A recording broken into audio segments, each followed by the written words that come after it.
আসসালামু আলাইকুম। আমি মোহাম্মদ বিলাল হোসেন, মালয়েশিয়ার কুয়ালালামপুরের খুব একটি কাছাকাছি শহর পচুং শহর থেকে বলছি। আজকে যে কারণে আমার এই ভিডিওটি করা সেটি হচ্ছে মালয়েশিয়ার কলিং ভিসার যে এজেন্ট ভিসা, যেটাকে আমরা ফ্রি ভিসা বা কনস্ট্রাকশন ভিসা নামে চিনি, ওই ভিসা নিয়ে। আপনি মূলত কথা হচ্ছে, আপনি যদি মালয়েশিয়া সরকার যদি কলিং দেয়, আপনি যদি আসতে চান, তাহলে কোনো কোম্পানির নামে আসবেন, তাহলে আপনার জন্য খুবই ভালো। কোম্পানির নামে আপনি আসলে আপনার ভিসা এবং কাজ নিয়ে কোনো টেনশন করা লাগবে না, সব কোম্পানি আপনাকে করে দিবে। তারপর মালয়েশিয়া সরকারের আইন অনুযায়ী, শ্রম আইন অনুযায়ী আপনি যে বেসিক বেতনটা সরকার নির্ধারণ করে সেটাও ঠিকমতো পাবেন এবং ঠিকঠাক মতো কাজ পাবেন। আরেকটা কথা হচ্ছে এজেন্ট ভিসা। এজেন্ট ভিসা মালয়েশিয়াতে লোক আসলে যদি আপনার আপন ভাই বাবা থাকে তাহলে আসবেন। আর যদি পাশের বাড়ির মামা, ওই বন্ধু বান্ধব, খালু মামা ফুফু ইত্যাদি ইত্যাদি আছে না, তারা কেউ থাকলে আসবেন না। কারণ মালয়েশিয়াতে এজেন্ট ভিসা যারা আসে বর্তমানে তারা সবচেয়ে বেশি অবহেলিত। তারা ঠিকমতো কাজ পায় না, তাদের ভিসার টাকা জোগাড় করতে খুব কষ্ট হয়ে যায়। কাজ করলেও কাজের টাকা ঠিকঠাক মতো পায় না। আর যদি কোনো কোম্পানির আন্ডারে বা সে গিয়ে কাজ করে, তাহলে তাকে সরকারি অনুযায়ী যেই বেতনটা ওটা দেয় না।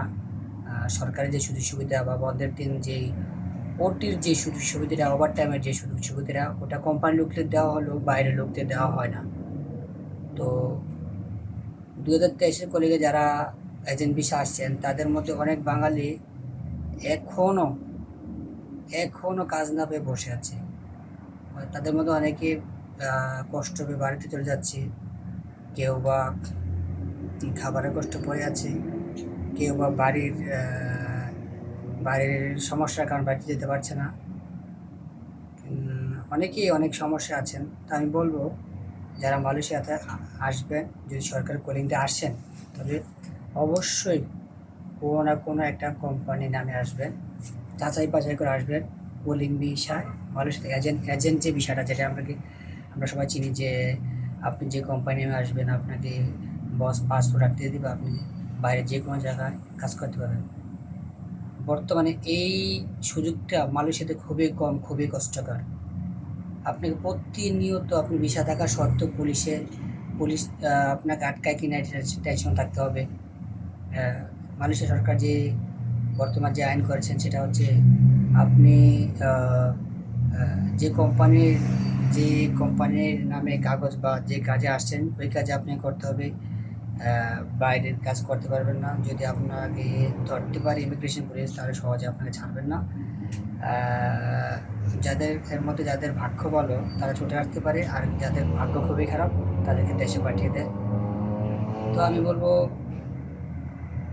মালয়েশিয়াতে এজেন্ট ভিসা না এসে আপনারা সবাই জেনে শুনে একটা ভালো একটা কোম্পানিতে আসেন, নিজের কেরিয়ার করার জন্য আসবেন, সব কিছু জেনে শুনে আসবেন। আর সবাই ভালো থাকবেন, সুস্থ থাকবেন, জেনে শুনে আসবেন। তো সবাই আমার ভিডিওটা শেয়ার করবেন, পাশে থাকবেন। আসসালামু আলাইকুম।